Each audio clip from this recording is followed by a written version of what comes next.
Cyber ठकामीर शिकार हेले कॉलेजर 3 कर्मचारी कंधमाल स्नातक महाविद्यालय सारंगगढ़ कार्यरत लाइब्रेरियन समेत 3 जन कर्मचारी अकाउंट कटि 40,000 टंका।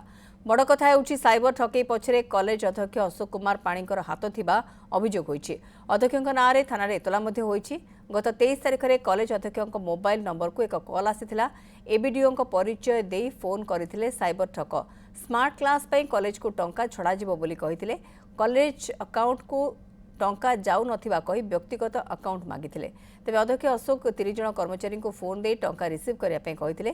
अध्यक्षक निर्देश मानि कर्मचारी माने बैंक ओटीपी देबा परे 3 जन अकाउंट रु टंका कटि जाइथिला। एनी 3 जन कर्मचारी थाना एतला देबा सहित साइबर ठकई पछरे अध्यक्षकर हाथ थिबा अभियोग आनिछन्ते।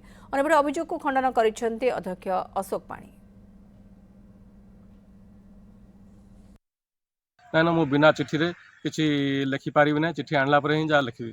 तेणु मु बाध्य प्रिंसिपाल निर्देश अनुसार मोर ऑफिस को जाई आलमीरा खोली चिठीटा आनी सार को देला भितर मु जानी से मोबाइल रू से माने ट्रांजेक्शन करी ओटीपी दे पूरा विथड्रॉ मारी सब ट्रांजेक्शन करछंती। किंतु मु जतेबेले अन्य सार माने देखिले पैसा पत्र करछि मु मो मोबाइल बैलेंस चेक कला देखुछि मोर 20,000 टका कटि जाइछि।